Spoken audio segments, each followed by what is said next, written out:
एक समय की बात है जब बादशाह अकबर का परचम पूरे विश्व में फैलने लगा था।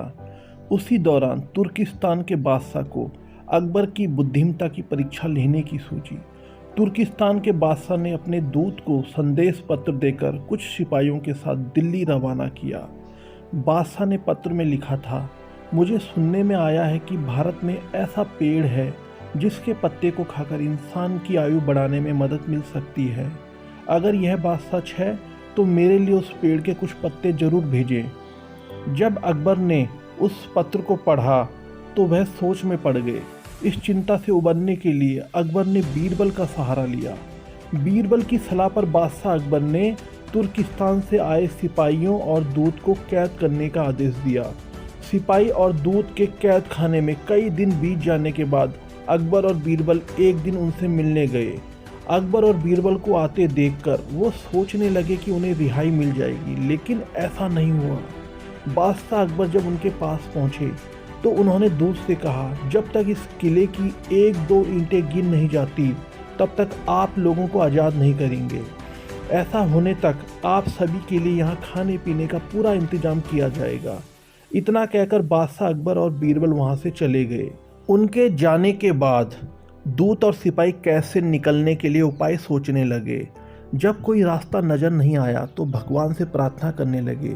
जल्द ही उनकी प्रार्थना रंग लाई और कुछ दिनों बाद अचानक तेज भूकंप आया और भूकंप के कारण किले का एक भाग टूटकर गिर गया। यह घटना के बाद दूत ने अकबर के पास किले की दीवार गिरने की खबर भिजवाई।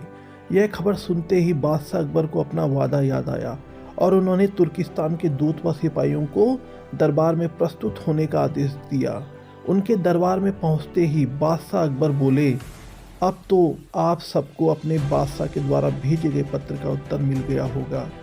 अगर अब भी आपको समझ नहीं आया है तो मैं समझा देता हूँ। तुम सिर्फ 100 लोग हो और तुम्हारी आह सुनकर किले का एक हिस्सा गिर गया। तो सोचो, जिस देश में हजारों लोगों पर अत्याचार होते हैं उस देश के बादशाह की आयु कैसे बढ़ेगी। लोगों की आह से उसका पतन तो निश्चित है। हमारे भारत देश में किसी गरीब पर अत्याचार नहीं होता, यही होता है आयुवर्धक वृक्ष।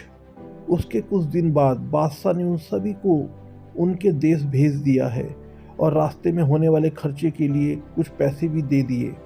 दूत ने तुर्किस्तान पहुंचकर भारत में घटित सारी बात विस्तार से बादशाह को बताई। अकबर बीरबल की बुद्धिमत्ता देखकर तुर्किस्तान के बादशाह ने दरबार में उनकी बहुत प्रशंसा की। तो दोस्तों, इस कहानी से हमें सीख मिलती है कि सभी के साथ प्रेम से रहना चाहिए और कमज़ोर पर अत्याचार नहीं करना चाहिए। साथ ही वही देश तरक्की करता है जहां प्रजा सुखी रहती है।